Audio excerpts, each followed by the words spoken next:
Yo, how's it going, guys? It's the 1MFP here. So as playoff season is over for the Montreal Canadiens, we move into contractual talks of the offseason, and one of the major topics in that regard is Alex Galchenyuk.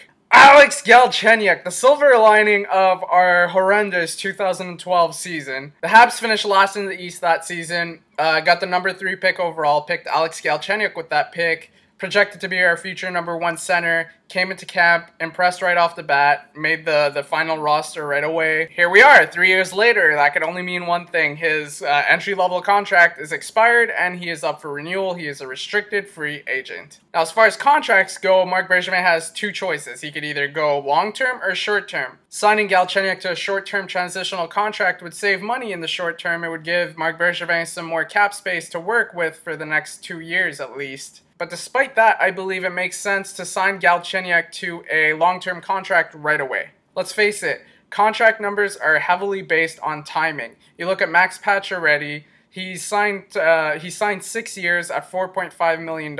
If his contract was up for renewal right now, I'm sure his cap hit would be at least $2 to $3 million higher than it is right now. Another contract to consider is PK Subban's, a $9 million cap hit. 2 years prior, he was willing to sign for a $6 million cap hit, I believe. Signing Galchenyuk long-term will be more costly right now, but in the long term, you could be potentially saving a lot of money given the type of player Galchenyuk is expected to be. And by that, I mean there are still expectations for Alex Galchenyuk to become that number 1 center that the Montreal Canadiens need. Alex Galchenyuk has not had his breakout season just yet. He hasn't impressed enough to gain himself enough leverage to get a major contract in the NHL right now. He's got 104 points in 193 regular season games in the NHL.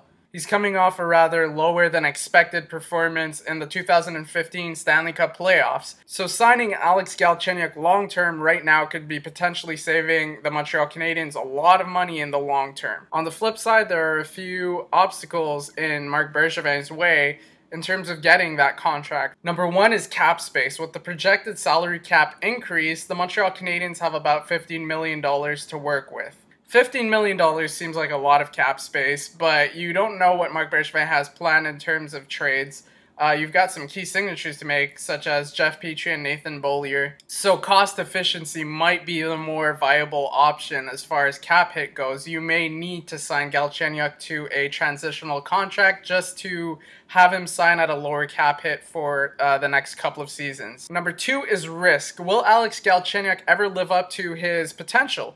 Furthermore, will he ever become the number 1 center the Montreal Canadiens need? In my opinion, the answer to at least the first question is yes. I do think Alex Galchenyuk will live up to expectations. I think he will live up to his potential. Despite the fact that he hasn't had his breakout season just yet, he's had some pretty good seasons, and he's only 21 years old.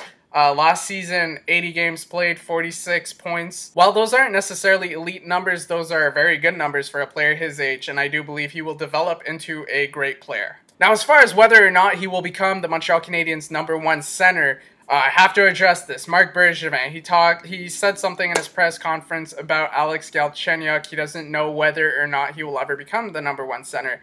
And that got a lot of people talking. Fact in the matter is, Marc Bergevin is a shark when it comes to this GM thing, contractual talks.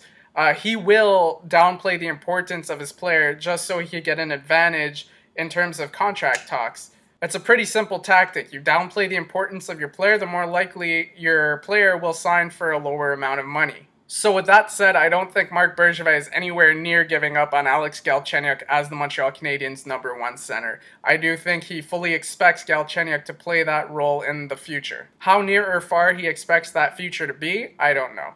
As far as my opinion goes, I want to see Alex Galchenyuk play center next season. If you want him to develop into the number 1 superstar center, he needs to play center. The Habs 2015 Stanley Cup playoff run is direct evidence that the Montreal Canadiens need a number 1 center.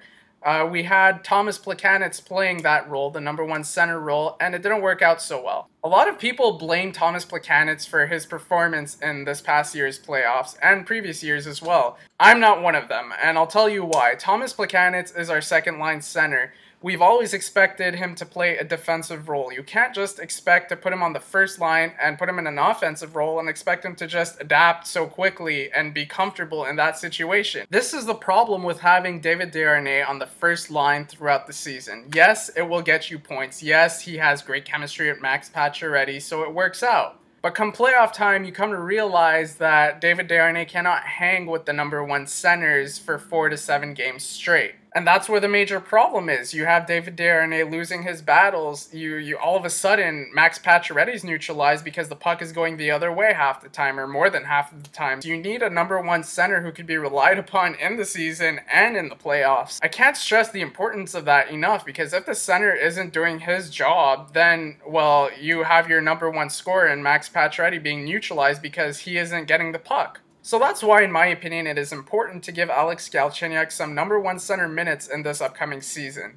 Having him play as the number one center as early as next season may lose the Habs some games, but the way I see it, I'd rather the Habs lose a few more games, maybe finish a little lower in the division while still making the playoffs, but actually have a stable, strong first line come playoffs time that could be relied upon for scoring. I think that's much better than, say, finishing first in the NHL and then having to scramble lines come time for playoffs because you don't have that number one center. Finally, the last obstacle I foresee in terms of signing Galchenyuk long-term is the recent rumors of KHL offers. I don't think these KHL offers are anything to worry about. I don't think Alex Galchenyuk will sign with the KHL team and go play abroad. However, there is no doubt in my mind that Galchenyuk's agent will use these KHL offers to increase Galchenyuk's asking price for this upcoming contract. So this obstacle kind of works in tandem with the cap space issue.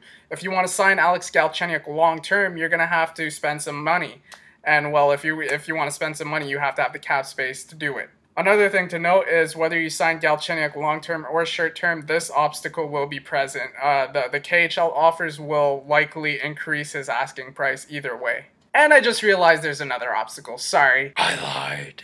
So this issue is basically that the salary cap is increasing and is expected to increase further over the course of the next few years. Any type of long-term contract would cost more money in this situation just because players expect teams to have more cap space in the future. We saw this play into a lot of contract talks last year, namely PK Subban, $9 million cap hit, largest cap hit for a defenseman in the NHL. Despite these obstacles and these risks, I do believe that it makes sense to sign Alex Galchenyuk long-term right away. I do believe it would pay off in the long term. I believe he will be the Montreal Canadiens' future number one center. And that's that. So that does it for this video. I hope you enjoyed. I will be making more videos about off-season occurrences and things I find to be pertinent, so be on the lookout for that. And yeah, I think that wraps it up. So as always, take it easy and go Habs Go!